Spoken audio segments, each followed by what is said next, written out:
Hello, I'm Robert here, fact-checking stories that scare you. And this time it's about these stories that sound very scary, and they talk about that astronomers have found this mysterious object and nobody knows what it is, and it's causing these gravity waves that are tearing the fabric of space-time, as they so often say. And so I just want to explain it's nothing to be scared of at all. They don't know what it is, but it's only the sense in which they don't know what it is of two possibilities. They don't know whether it's a neutron star or a black hole. It's either the largest neutron star known, for sure, or it is the smallest black hole known, for sure. And they don't know which it is. So that's the only sense in which it's mysterious. And they know what a neutron star, they know what a black hole is, there's no way it can harm you in any way at all. And as for the gravity waves, just amazingly sensitive measurement. We get gravity waves that go past us all the time. In fact, gravity itself is the space-time is already warped according to general relativity. When you throw a ball in the air and it doesn't just go straight up into the sky on and on forever, but curves around and comes back down again, and that is because of warped space-time. So there's nothing scary about space-time being warped. In fact, our entire Earth depends on it. The sea and the water would all go flying there. We wouldn't have an atmosphere. There'd be all sorts of problems if the space-time wasn't warped. And then the tiny little differences that are caused by these gravity waves on top of this big warp we've got already, then they're measuring the distance of 4 kilometers to absolutely incredible accuracy to less than a 10,000th of the diameter of a proton. And a proton is a quadrillionth of a meter across. A couple of quadrillions of meters across, something like that. And so it is absolutely incredible what they've measured. And even if you were measuring, say, 1,000,000 kilometers, even over 1,000,000 kilometers, because it depends on how far away the space is stretched uniformly. So if you had 1,000,000 kilometers, then it would be stretched and compressed by a 10 trillionth of a meter, and it's much less of compression. It's the same proportion all the way through. So it's far less if you're looking at like stretching your own body by not even a tiny fraction of a proton. It's absolutely minute. You have to reduce that proportionally again. And you'd have to reduce that by about 10,000 to get across the width of your body. Even further, so that's 10 millionth of the diameter of a proton. So, 100 millionth of the diameter of a proton, whatever.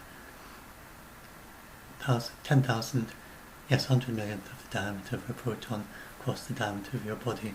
Anyway, it's absolutely minute. It's nothing. You can't measure it. It's not to anything. So like if you were to go with a measuring tape and try and measure from here to 4 kilometers away, and imagine if you could tell the difference of a quintillionth, 10 quintillionth of a meter at that distance. And that's what they're talking about. We have no other way of measuring anything at anything like this accuracy.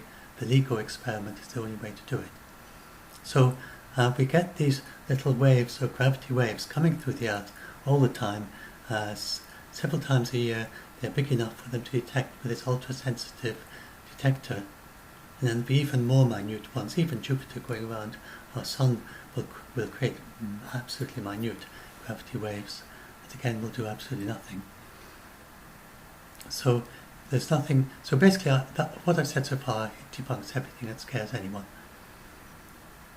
It's either a neutron star or black hole. Neither of those are anything scary, and it's just these gravity waves, and the gravity waves are not tearing the fabric of space and time.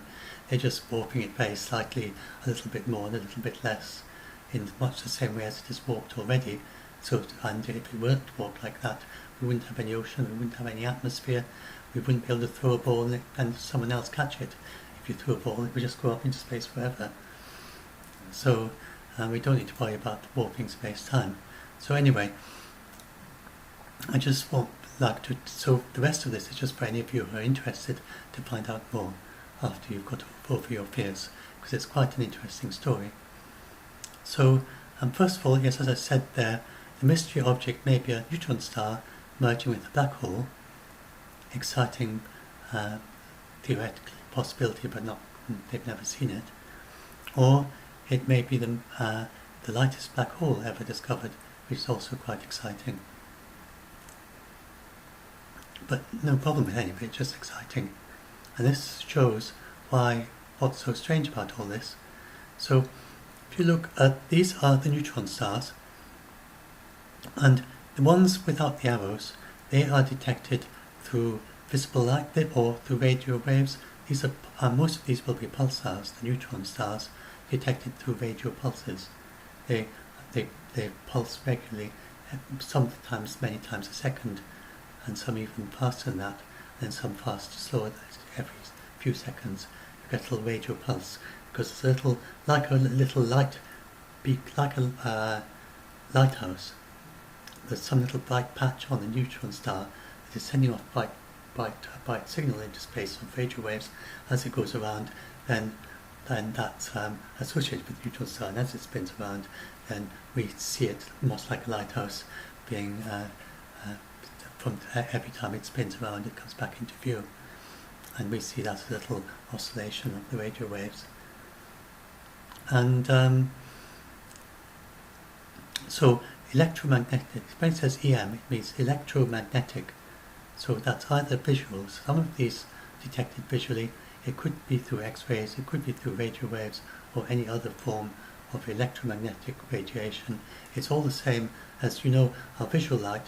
Then if you have a rainbow, it tapers off to blue, and then beyond that's ultraviolet, which we can't see. And then way beyond that you have X-rays. In the other direction, you have, it tapers off to red, to infrared, which we can't see, and way beyond that you have the radio waves. As the wavelength gets larger and larger, and smaller and smaller for the more penetrating X-rays. So these are detected by somewhere in the electromagnetic spectrum, which is just light. Basically it's light at different frequencies. And then the other ones are detected through gravity waves. And so I'm just going to show how it's detected in a minute. But gravity waves are slight fluctuations in the distances that you measure. If you measure over, say, 4 kilometers with absolute ultra precision, you get a very slight little fluctuation, and that's your gravity wave. And so this is the one that was discovered. This line is 3 stellar masses. You see, all the neutron stars are much less. And I'll just bring up, talk a little bit about neutron stars and about supernovas. So, neutron star is the result of a supernova. And a supernova, this is the only supernova, I think it's the only one that we've got a precursor star, at least certainly the first one, the supernova 1987 SNA, this is the original star, which was a blue giant star. And this was a very surprise because they expected it to be a red giant, it was a blue giant. And then a little bit later, they discovered it just suddenly went very bright like that, and that's a supernova. So that's before and that's after for a supernova. But we have very little actual.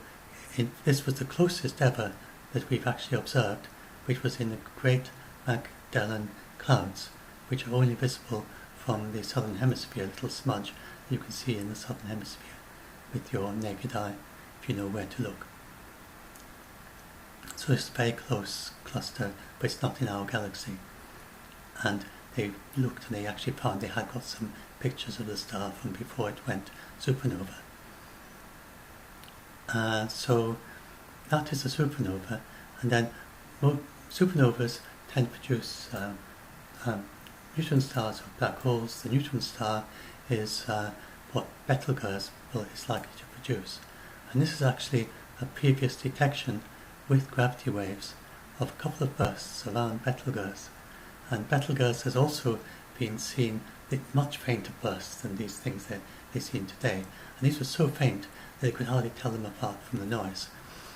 And so it's really hard to tell, because I haven't explained that even with all I'll explain in a little bit how they detect these gravity waves, which is quite an interesting story, and even after doing all the refinements they still have some noise left, and then I'll explain all that in a minute. But this was Betelgeuse, which is the top left star in Orion, a very familiar constellation. And enthusiasts have noticed that Betelgeuse is just a little not quite so bright as it used to be, and it's not so surprising. It's a red giant. They do these fluctuations like that from time to time, but we know that it's not very far off going supernova. Our star can never go supernova. It becomes a red giant, but it doesn't get big enough to be a supernova, but the very, very long time in the future, billions of years in the future. But Betelgeuse is a little bit bigger. It can become a supernova, but it's far, far too far away to harm us. But it'd be very bright, like a crescent moon or brighter, and I think I have to look up. It might even be getting on for half moon in brightness if it were to explode.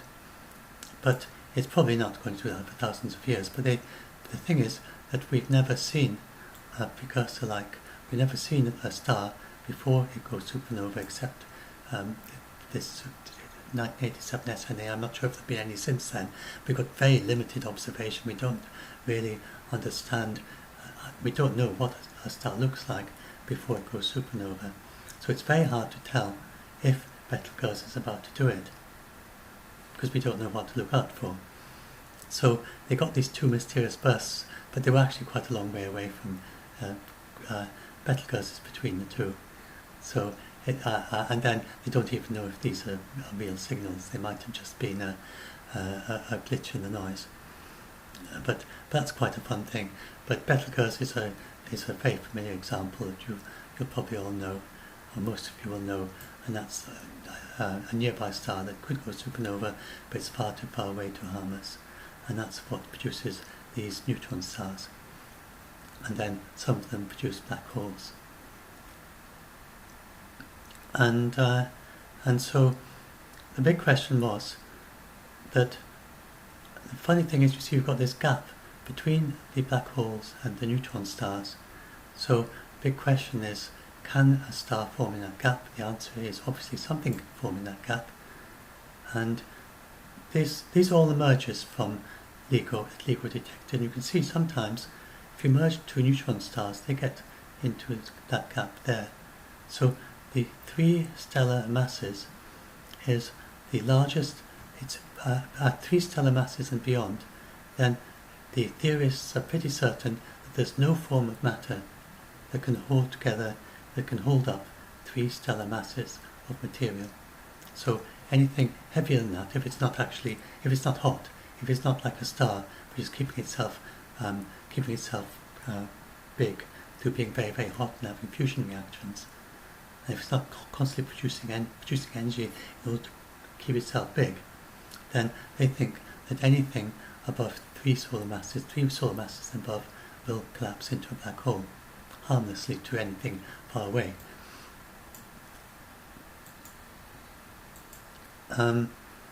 Just go back to my picture of a neutron star.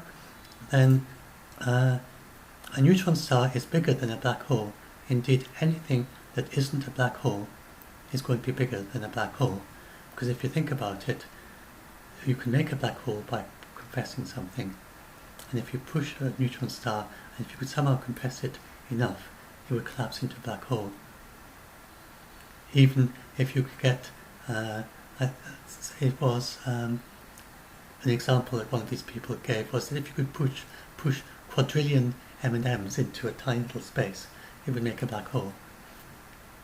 Because you just couldn't fit that many in. Of course, you can't do that because you have to compress it to much denser than neutron star matter, and we can't get even close to that.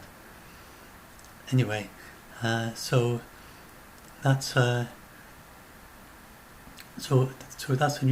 neutron star. Would, at a minimum size black hole, would be about 7.68 kilometers at that mass. And so it's either a very heavy neutron star, which would be more like 11 kilometers, or this black hole. I don't know which it is. And this shows the mass gap. So I'm going to talk a little bit more about that. But first I'll just talk about how they discovered it. So perhaps you can see here a sheep in the background that's in just outside my house. This is this shows how they discover the neutrons. They discover these things with LIGO. So what they actually observe, they're far too far away to see. So what they observe, individual stars, what they observe, you have these little waves. You see little waves forming? And each one's somewhat different. And then they deduce from that what actually happened. So here's an example. You see the wave, and then as it goes on, the wave gets closer and closer together, from which they deduce these are spiraling closer together, and then finally they merge. And they would spiral because there's some material, like an accretion disk or something, that is creating some friction, is causing them to speed up till eventually, to slow down till eventually. So they actually speed up as they get closer together, as you notice, but it's losing energy, and losing energy causes them to speed up and then fall together. See, they get faster and faster and closer together, and then you get this little wave thing. Okay? And then it just merges very quickly into a. Let's do it.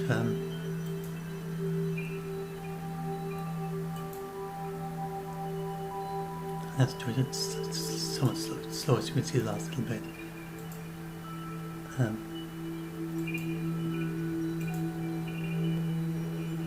we are. You can see the last little bit as it goes closer and closer together. The last little bit happens very, very fast. Blink and you miss it. Just about to do it. There we are. There we are. See, that's quite fun. So that's what's going to happen. That's the that's what they observe. So they don't observe the actual thing merging like that. They observe the little wiggles of the oscillation. And this shows the size of a neutron star compared with a medium-sized German city. So you can see the little houses there, the streets, and then this shows the size of a neutron star. But the neutron stars are far, far too far away to harm us in any way. We would easily spot a neutron star, even a very old neutron star, if it was close enough to harm us, to be going to harm us in the next few decades, because of the various ways you could observe it. But even if it hasn't got an accretion disk, and even if it isn't young and bright, and a young and bright one can observe masses away, and the neutron stars are so very, very rare. It just would be extraordinary for anything like that to come anywhere close to Earth. So you don't need to worry about those.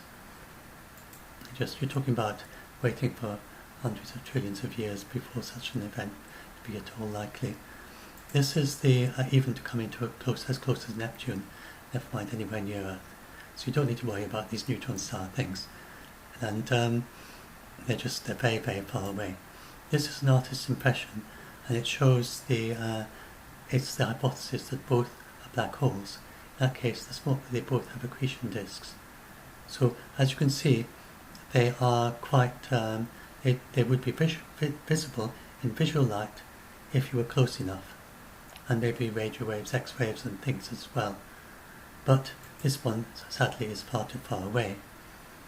The very first one that they detected, and I'm not sure which of those it is, the very first one they detected was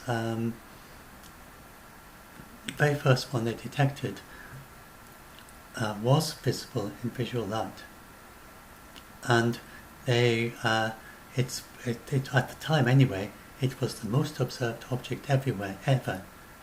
Lots of telescopes, lots of new telescopes have been built, and all the big professional telescopes around the world, they just screwed over there and said, they've spotted, LIGO has spotted something with gravity waves. We must look at this thing. And they look at all their frequencies, whatever they're looking at, whether it's radio waves or infrared or visible light. So it's the most observed object ever, was that first, at the time anyway, that first gravity wave detection. People have been trying to detect gravity wave for decades, and it was a major breakthrough when eventually they detected them. So now, how did they detect them? So I'm going to talk a little bit about this. So this is how they detect the gravity waves. This is called the basic. This is the basic idea, and they have to refine it to make it at all possible. This is the Mitchellson Interferometer, and this was the reason that Einstein came up with his special theory of relativity. So they're using it in a slightly different way, but I'll explain how it was originally used. So they use this to prove that light is very, very strange. So if you measure the speed of light, so what they did is that the Earth goes around the sun, and it's going maybe 40 kilometers per second or whatever it is, and if you were to measure light coming towards Earth from some distant star, or just light in this light in the studio going back and forth, then they they thought that if the if the light, the question was, will light look different if you measure it relative to how you're moving? So if you're moving at 40, so they didn't actually do this with light from distant stars, they did with light in the studio, but according to theory, in this experimental place in the lab. But if they had, but the theory shows it should be the same for doing it with light from a star. So they had two possibilities. There could have been some kind of medium that it was travelling through, in which case, or it could be this independent of the medium. They assumed that the light was just travelling independent of any medium around the Earth it was travelling through. And then they said, well, the light would just go at the same speed through this medium, according to their theory at the time, no matter how fast Earth was moving. So they did this experiment to try and find out which way Earth is moving relative to this background medium that they thought the light was travelling in. So they measured the speed of light. They took light reflecting off a mirror that way and light reflecting off a mirror that way. So you have the laser light comes in, gets split in this beam splitter, part goes that way and part goes that way. It reflects back and reflects back. Now, if the Earth was moving relative to the light, then it would be going at different speed in this direction relative to the background medium than in this direction. So you would get you would measure the difference in speed because it would come back faster that way than if it was coming back this way. So anyway, so they discovered to their surprise, it didn't matter when you measured it in the year, if the Earth was going that way at 40 kilometers per second, or it was going that way in 40 kilometers per second, you always measured the same, that there was no difference in the speed of light between those two directions. So the way they do it is that the light coming back, then you merge the two beams, the beam is synchronized here, so all the waves are just going up and down together, like that. Then it goes over like that, and goes like that, and then they come back again. And then if they were going at different speeds, they'd be slightly out of sync. So when it comes back, they're going like that sort of thing, and so they'd be out of sync, like that. Instead of being like that as they came in, and because this one's travelled a little bit faster, then they go out of sync. And then you would easily be able to detect that by the interference between the two beams, which then would mean that you get a dark patch in the middle, and then you get a diffraction pattern with dark in the middle instead of bright in the middle. So that'd be very easy to spot. And they did try this experiment lots of times, and they discovered no difference. And so then, based on that experiment, Einstein came up with this very counterintuitive idea. He said that what this means is that even if you run after a light beam as fast as you like, and you measure the speed that it's travelling towards, the difference between you and it will still seem to be running away from you as fast as it was originally. It's a bit like, someone's running down the road at 4 kilometers per second, and you're walking along at 2 kilometers per second, they will seem to be going away from you at 2 kilometers per second. And then if you start running at 4 kilometers per second, then you're going to overtake them. If you go at, say, 6 kilometers per second, you're going to I mean not per second, per hour, then you'll start overtaking them. But this doesn't work with light. Then no matter how fast you run after a beam of light, you're never going to, you can never catch up with it, you can never overtake it, you can never even reduce the rate at which it's travelling away from you. So, like if someone's going at 400 miles an hour and you're going at 2 miles an hour, miles, for instance, then they will gain on you by 2 miles every hour. But if this was the speed of light thing, then they're going away at 4 miles an hour, so they go away 4 miles every hour. If you travel after them at 2 miles an hour, they still go away from you by 4 miles every hour, even though for the other person who's standing still, they also see it going away by 4 miles every hour. It doesn't make sense, because you've moved 2 miles in that hour, and then they've moved 4 miles in that hour, but from you see it still moving away at 4 miles in an hour. It just doesn't make sense. It doesn't seem in ordinary understanding of space and time. So that's why Einstein said, well, what's happening is that space and time are changing. The way you measure distances and the way you measure time is changing. So even if you run after light at half its speed, it will still seem to be travelling away from you. So it goes away at 400,000 kilometers per second. If you could go after it at 200,000 kilometers per second, and after 1 second, it would, instead of being just, you've moved 200,000, it's moved 400,000, but if you measure it, you will see that it's 400, still, that you will see it has moved 400,000 kilometers from you in that second. Even though, to someone who was at rest and wasn't travelling at half the speed of light, you seem to have moved 200,000 and it's moved 400,000. It just doesn't make sense, unless you say that if someone is travelling very fast, then space changes for them and time changes for them. So space between compresses, the time slows down. And so that is Einstein's very, very strange theory. And it's no wonder there was a huge amount of reluctance to it, and people saying, that can't make sense. It's not possible that space and time do that. But it passes all the tests.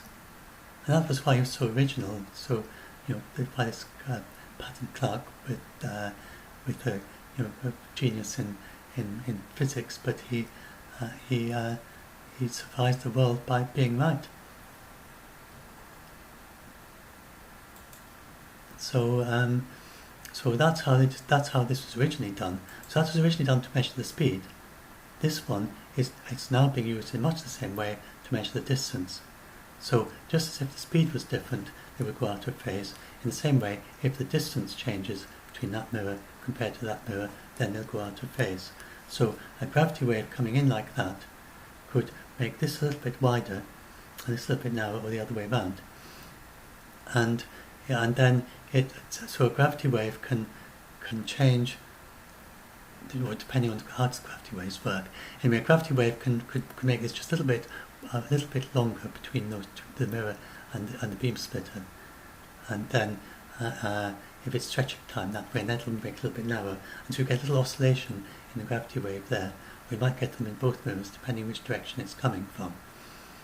And then they have not just one of these gravity wave experiments, they have, I think, 3 of them, at least two of them observe this one. This allows them to detect where it is in 3D as well. So they have a 3D location of where this thing is and the amount of the oscillation. Now, the original beam splitter is not nearly good enough, so they also have a 4 kilometers is just not enough to do this ridiculous fraction of a proton thing. So they have these, they're called Fabry-Perot cavities, which make the light go back and forth 300 times. That's 1,200 kilometers. They folded into that little space of 4 kilometers. And you just couldn't do that physically. 1,200 kilometers, you'd have to have the other mirror way up in the sky somewhere because of the curvature of the Earth. It's just not possible. So they did this 4 kilometer thing, and they folded the 1,200 kilometers into the 4 kilometers. And then even that wasn't enough. That makes it much more sensitive because 1,200 you've got a bigger shift, but you're still talking about a tiny fraction of a proton. It's incredible they can do it. Then they had to boost the power from the laser from 40 watts to 250 kilowatts. And so they do that by using a power recycling mirror. So it goes back and back loads of times, then comes out a little chirp out of that, and then that gives you more power so that you get a clearer diffraction pattern when it comes out at the end. And then even that isn't enough. You have to deal with all the noise. You have something called signal recycling, which I didn't discover what it is, so I would have to read that up to find out what it is, but it's something else they have to do. And then you have all the vibrations. So this is so sensitive. The fraction of the diameter of a proton. The wind blowing on your building is going to matter. Someone just walking past in the corridor outside your lab. Traffic in the street. Someone just picking up a mug would probably make a difference. So so they have lots and lots of vibration isolators to stop it, to try and stop the to try and stop any vibration. Even then, they have loads and loads of noise. So then this comes to a rather fun thing, that the original people, the original detection of the gravity waves, then the people who detected the gravity waves originally didn't know at the time that they had detected a gravity wave.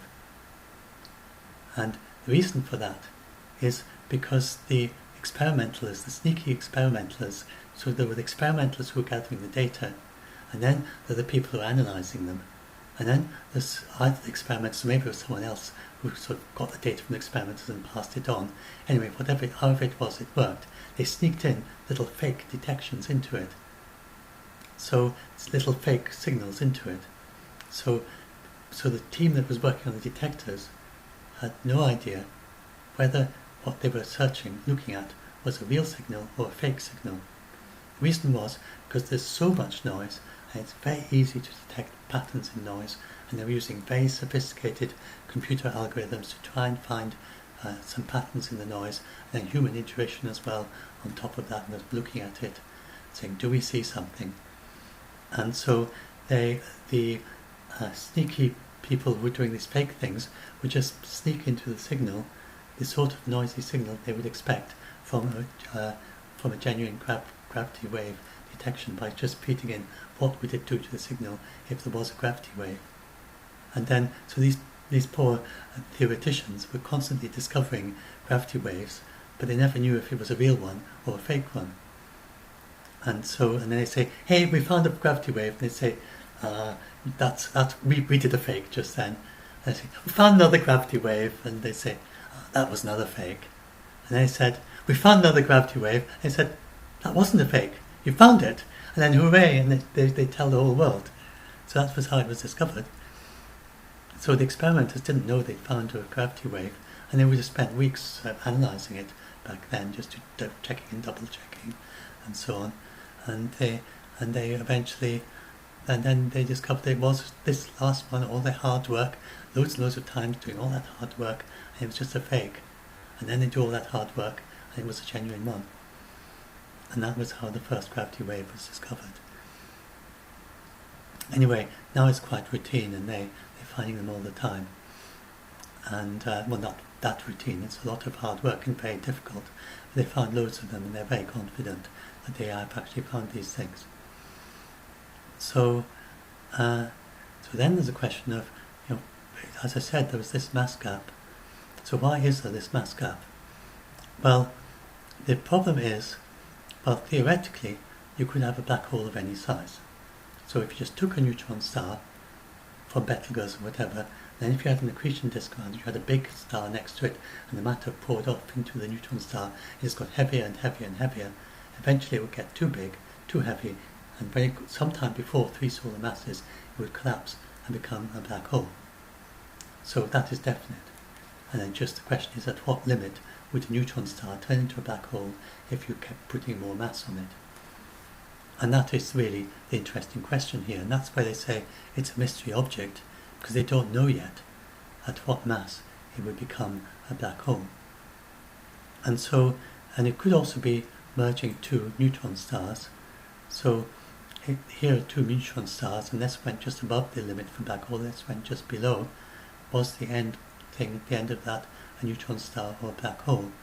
So probably a black hole, because it's quite heavy, but they don't know. Now, it just so happens, it can't be in this picture for some reason, but there is a detected neutron star, but they're not very sure of its mass, which is 2.7. This one is 2.6. There's one being detected that they're not sure of, that is 2.7 neutron solar masses. So that would be just very slightly above this one. And so they don't know if this is a neutron star.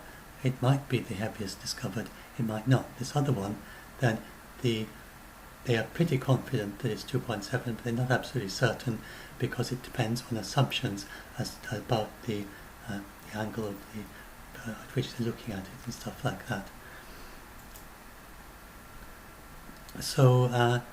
So anyway, the question is, why is it so puzzling? Okay, they haven't discovered ones in that gap, but surely eventually you will. Well, the problem is to do with how you make a black hole.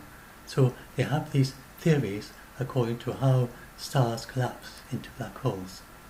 And it would be a result of a supernova, but if you've got a supernova and it's got a neutron star, then you get this hard surface forming and it sort of bounces off and out again.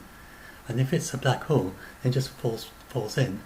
And they should have, the neutron star is not able to collect as much matter as a black hole does. So because it collapses, it forms a black hole, then it should be much heavier. And they find it difficult in their models to have a black hole of less than 5 solar masses. And if it's less than that, if it's not forming a black hole, it doesn't start off as a black hole, it forms a neutron star, and too much stuff gets thrown off, and this neutron star can only go up to 2 and a bit solar masses.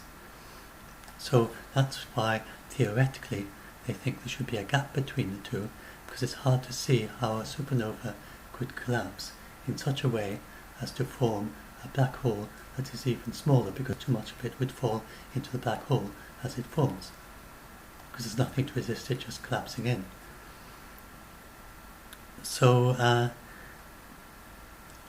basically, if you get a black hole form in the centre of a supernova, as it forms supernova, you've got complete loss of any resistance of anything stopping coming in. It just, the matters just cares the question of how fast it can fall into this black hole, and you get quite a lot of matter in it. And so it's too heavy for a neutron star. If it's too heavy for a neutron star, we have a black hole, but how did that happen? So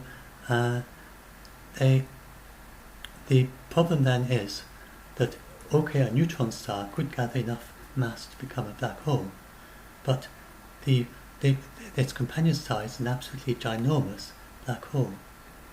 So the question is, how could such a ginormous black hole, so the bigger a black hole is, the shorter lived its star was, and a very short-lived star, big enough to produce such a huge black hole, would get all the way through to supernova and a black hole, even if the other one somehow managed to get to be, even though the other one is smaller, but somehow manages to get all the way.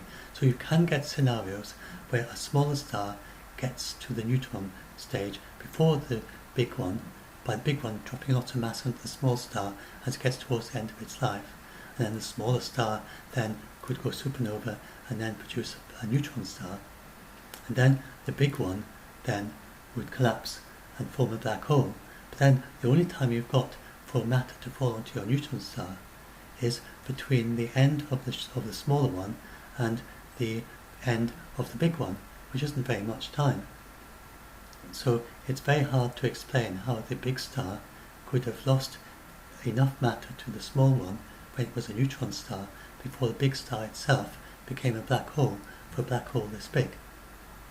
So it's very, very hard to understand how it could, even though if you could have a neutron star just sitting there for a long time beside a big heavy star that produced lots of matter, then a neutron star could produce a black hole.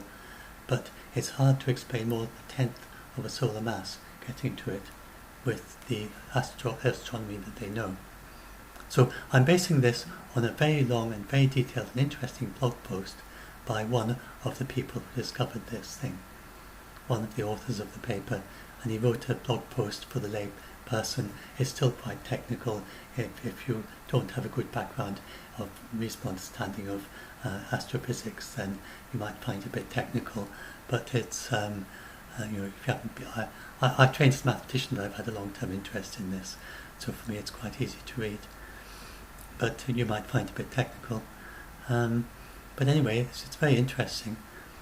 So then there's the question. So then he says, could it be a rare event? So a lot of the reasoning here is based on the fact that they've only found, now how many have they found? We can actually count them here. 1, 2, count the arrowheads, 1, 2, 3, 4, 5, 6, 7, 8, 9, 10, 11, 12, 13. They've only had 14 events so far, if I haven't left anything out in that count. 4 there, 4 there, 1, 2, 3, 4 there. That's 12, 13, 14 events. That's a quicker way to count. Clustering in 4s, that's a way to speed up your count, is to cluster in small amounts. So that they only found 14 events so far, and with only 14 events, then you expect that you will only find very common things, because it usually takes a lot of observations before you find the rare events. Now, this is not a very strong argument. So I give this example here that, for instance, suppose you found someone, you're just walking along the street and you find someone who's got red hair, green eyes, they obviously like purple trainers, they're short-sighted, and they don't like cabbage, they don't like chocolate, they don't like alcohol. Those individually are a little bit rare, but not that rare. And so I chose kind of fairly rare events, but none of them individually is that rare. But the combination of all of them together is. You don't get that many people going around with purple trainers, not many people who don't like alcohol, not many people who don't like chocolate, and so on. And so, in the same way, if you find any particular person in the street, and if you ask enough questions, then eventually you will find that they're vastly improbable, to the point that you might deduce they can't exist, because they're so improbable that no person could have all those attributes. And in fact, there may be only one person with all those attributes in the world. I think if you go far enough detail, each person is unique. If you go to all the things they like, all the things they do, all the things they know about, then they're going to be unique. And then you're going to say, if you add up all the probabilities, you will say this person can't exist. But they obviously do. So in that sense, rare events do happen. They're only rare if you predict in advance. So if you say in advance, that somewhere in the world there is someone who has red hair, green eyes, all those things I said, then you add a few more things to it, then it would be very improbable that you find such a person. If you add up enough things, and you say, and they're also an expert in astrophysics, and they also are, they are dead keen on Japanese traditional music, and I'd lost lots of strange things to it, then eventually you get to an impossible situation. Yet there might be someone who's like that, but if you predict in advance, not knowing there is someone like that, then it becomes so improbable as to be just about impossible. So people get confused about this, and they find these very rare events. They forget that after it has happened, then very rare events do happen, and that you yourself are a very rare event that has happened. But predicting a very rare event, if you try and predict yourself, you find that you are impossible, because just about impossible, because of the way it makes all the difference whether you work out the probability in advance or you work it out after having seen the event. So in the same way, if you work this out in advance, it can seem very improbable, but we have actually seen this event, and the fact of actually seeing this event is already narrowing it down. And it could be that actually having seen something like this means that we've obviously all of these things are going to be improbable in some way if you go into enough detail. So it might be that we have seen an improbable event, and it's just the human noticing patterns, that we've noticed this particular pattern in this one that we haven't noticed, but if you focus on something, you'd find something equally improbable in all the events. But it's just this one is of particular interest to humans, and that's why it seems so surprising. So it could be that it was, and in the same way it could be that it was actually caused by some rare way of it forming, because eventually we are going to spot occasional rare events, and again how it forms is something of human interest, and we may be putting as a pattern on top of it that will eventually we are going to spot rare things like that. So it could be that it was some very rare thing. Like, for instance, he doesn't hypothesize this, but suppose you had these two things orbiting in the accretion disk of a giant black hole in the centre of a galaxy, and there'd be so much matter around, it'd be quite easy for the neutron star to gather enough up to become a black hole. Or suppose that you had two of these. Look, you had a big stellar star, this huge monster star, and then the two small ones next to it, very, very close, that gathered enough material on both of them, so they both became neutron stars. And then those two neutron stars then spiraled around and became a larger one, which was this very small black hole, and then that merged with the big one. You see, you can make that's a very improbable scenario, obviously, but you can make up ways that this could happen. And he's looking at other possibilities. Could it be a neutron star? So he looks at it, and then this way of arguing, he says this may be a 3% chance it's a neutron star, because another way of arguing a 29% chance. Because remember, in all of this, it could just be that our idea of how big a neutron star is not quite right. So according to theory, it should be a black hole, but the theory is not very strong because we don't know what the inside of a neutron star is like. So for instance, it could be quark matter. We don't know much about that. We don't know really very much about how strong a neutron star can be when it gets really very, very heavy. And it could be that a very heavy neutron star, even up to 2.6 solar masses, has got strong enough matter. So you see, the thing is, if once you've got it heavy enough, you compress the neutrons together, they can no longer resist it as neutrons. So they're compressed together maybe to form quark matter. So it'll compress a bit because it's too heavy to resist it as neutron stars. Maybe quark matter can resist it. Maybe there's something else even higher than that even denser than that can hold it up. But they're pretty sure that by the time you get to 3 solar masses, there's nothing at all that could possibly hold it up and prevent it collapsing to a black hole. So, but the question is, at what point, as you add more mass to it, so if it can resist becoming a black hole, then it can form inside a sufficiently heavy star. So in that case, it then becomes much simpler.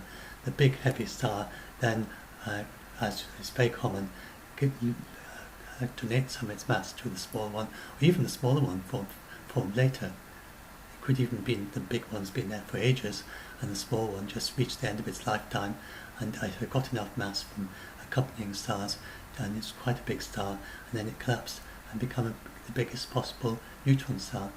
So then the explanation becomes quite simple, but the chance of it being that, but that's 3 in 100 up to 29 in 100, or a bit less than 1 in 3. So there's no, it's certainly well possible that this is just a big neutron star.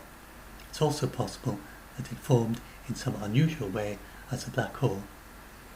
And so, oh yes, I've got to refresh this page because there's a little bit more that I added. And how do I refresh the page? F11.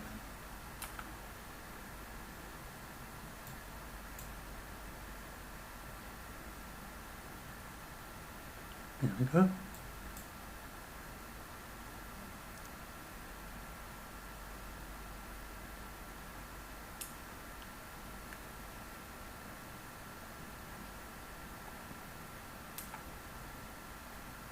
Again. So now I go back down to the bottom.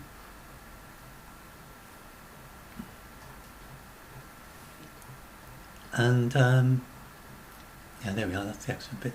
So anyway, I just wanted to show you this. I don't think there's any music for this. Let's just maximize it. So this is just showing, and this is one of the mergers, and this is just showing what happens when they merge.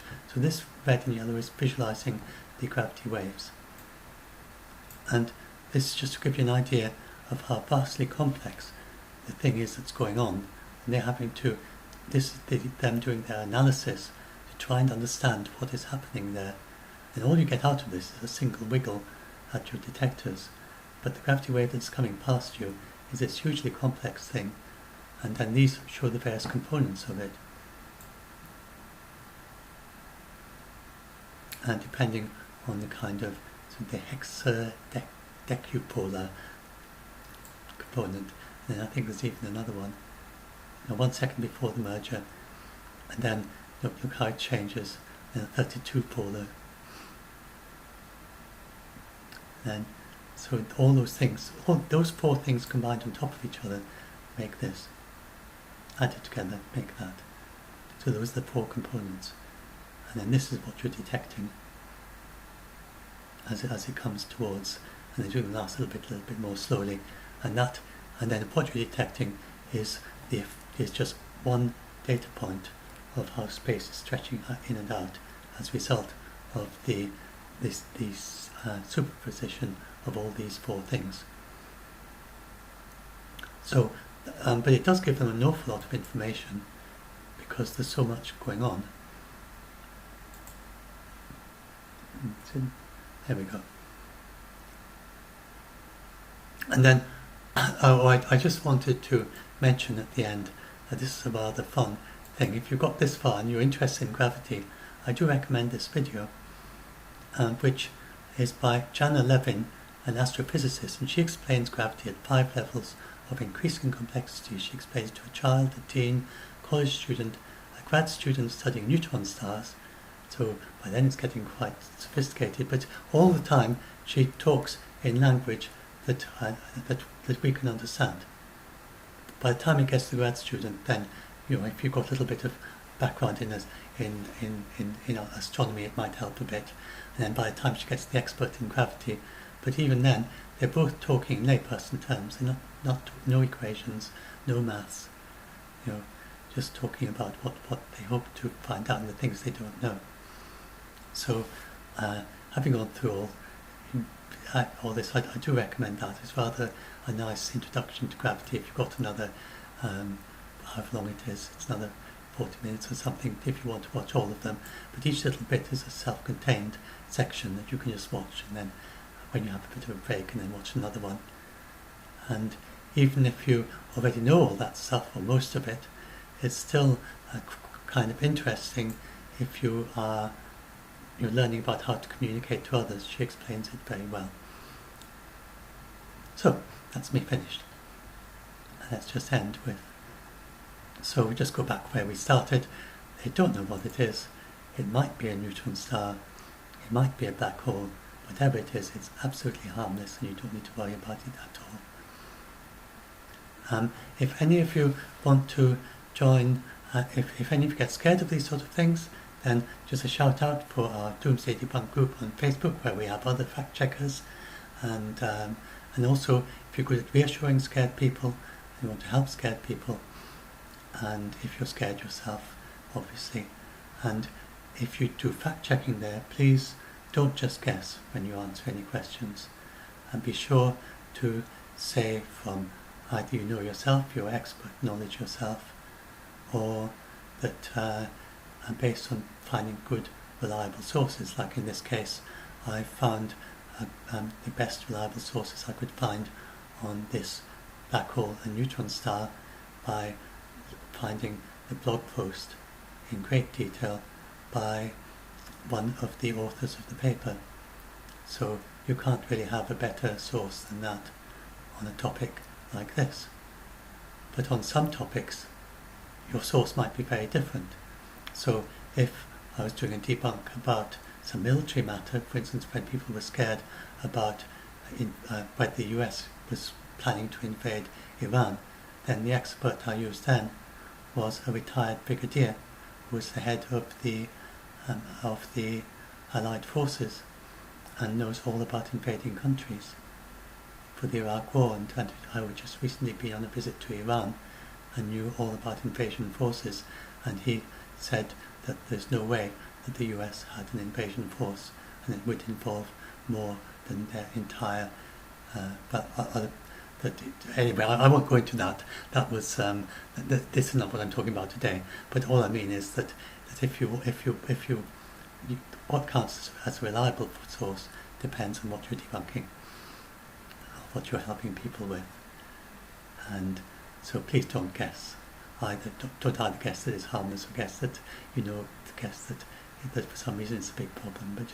But you can reassure people if they're scared. Just say, I've been scared like this or whatever, and then try and find someone who knows about it amongst the people who do the regular debunking.